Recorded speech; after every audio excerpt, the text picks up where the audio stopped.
More than 1,000 years ago, a group of Caddo Indians known as the Hasine had settled 30 miles southwest of present-day Nacogdoches, Texas. They formed a thriving village, built ceremonial and burial mounds, produced pottery, planted crops, and constructed houses. Kuhut Kiwat, the Caddo Grass House.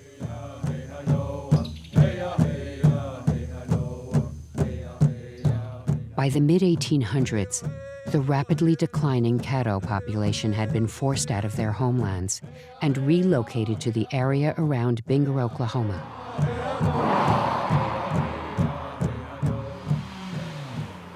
Right there, that one. Recently, through the combined efforts of the Texas Historical Commission and a group of determined volunteers, Let's mark that one.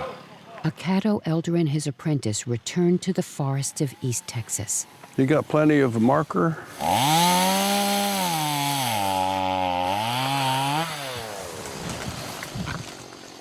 Here, they joined with the local community in building a traditional grass house on the land of their ancestors.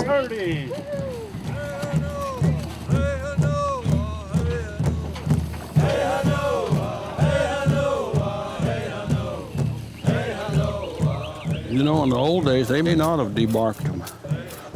When they put them in there and started a fire, you know, the bugs would probably disappear. We're skinning the grass now because we're going to remove the turf before we start digging the holes and bending the poles. Mow your lawn is the first Caddo rule. Mow your lawn. Yeah.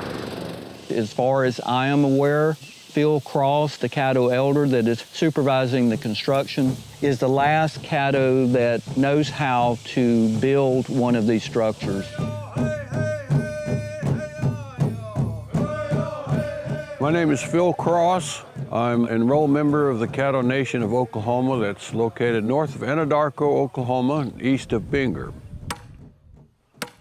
I grew up on our allotment that was granted in 1901 to our family when our reservation was broken up. Phil Cross is the only Caddo elder that knows how to build this style of grass house. So, you know, he needed an extra hand and wanted to pass the tradition along to another tribal member. And, you know, I was able to go down to Texas and help with the house. Okay, here's what we're gonna do. We're gonna measure every 30 inches. Good, that's good. This site is protected under state and federal law as a state archaeological landmark in Texas. So not anyone can just come out here and dig holes in the ground and find stuff. And what we're doing to build the house is, first thing we have to do is dig holes for the poles.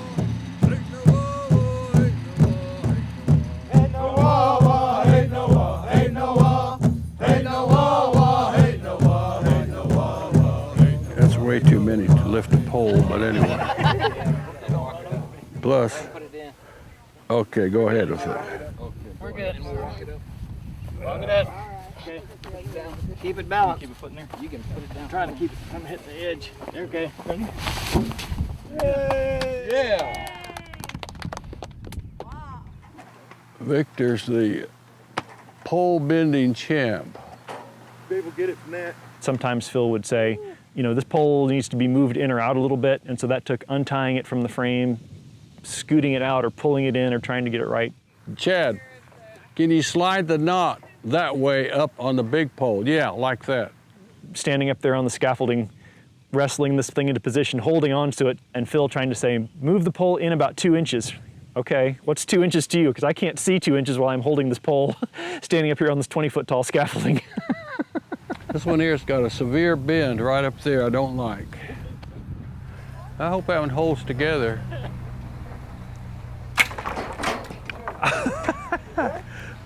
That looks okay. It's a little out of balance, but I think we can go with it. When you look at the site and you imagine that there were several hundred Caddo living here together, they all need a place to sleep. So if one can imagine looking out and seeing 30 houses out here, for example, what would that look like? They would have had gardens around them. They would have been organized in space based on social rank. Certain people would have been living in certain areas, similar to the way we do things today. They would have traded. They would have moved things back and forth between the houses. They would have used this space. It was a common area within the plaza to do things. And so houses would have been an integral part of that. They would have helped define space in a lot of ways.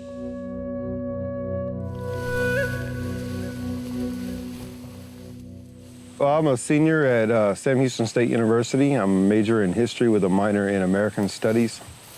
I can tell you all about government policy, but I know very little about Caddo culture, the way that they dance, the songs that they sang, because when we look back now, our traditional culture is all European influenced. We lost a lot of who we were prior to European contact. And that's why it's been so special for me to interact with Phil, is because these are the things that he knows and the things that he's willing to tell anybody who'll listen. Boy, that's way up there, isn't it?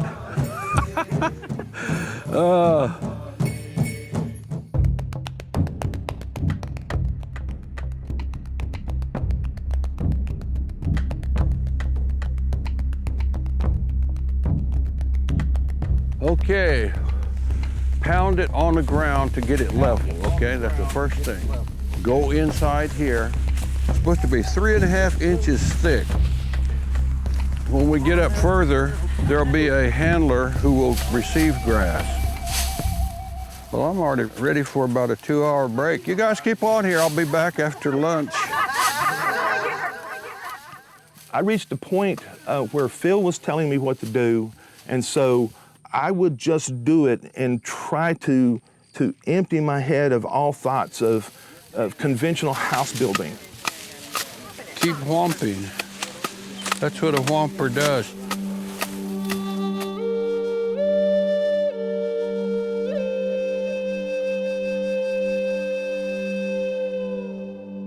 The Caddo were horticulturalists. They managed the landscape. If they wanted to plant something, they cleared the area and they planted it. So knowing that they're establishing villages, they would have prepared large areas for grass. They would have cultivated grass and created plots for that. They cleared areas, they planted things, they had of course their staple crops, corn, beans, and squash, but there's nothing to say that they also didn't plant medicinal herbs just for flavor. Medicines, they planted that. Grass would have been just another thing that they would have managed.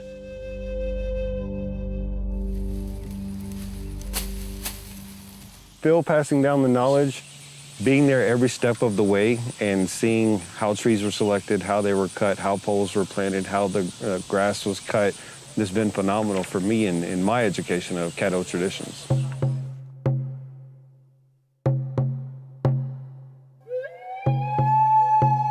Caddo's built these into modern times, but probably not long after 1920s or 30s. Caddo's virtually stopped building this grass-thatched house.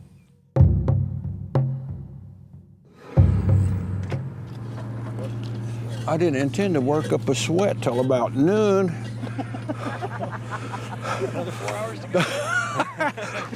Holy cow. How you doing? It's good to see you. Yeah, that's good. That helps. Yeah, you can't. In the grass. And Okay. have to start tying the green stuff. Yeah. It's all cut at green grass is home. Okay. It looks like we've got about 8 feet of thatching on the very crown to finish this. Is that the last one going in? Last bundle. These houses haven't been done, very few over the last century, 1900s. So doing one here on this site where our ancestors were and where there were many houses like this on this site, has been particularly gratifying. Thank you very much. Congratulations. Good going, Kendall. Thank you. Thank And Madeline, you and John have been stalwart. Good job, Tim. You the guy, you and Vic, the man. John, good work here. Man, you were just one of the core team.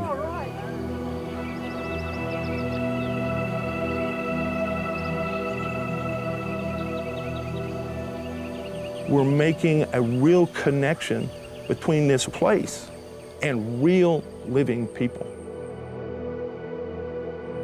The Caddo are still a vibrant culture. They have their songs, they have their dances, they have their stories. And here we have a place in which we can make those connections, and we can have an educational opportunity that will last a lifetime.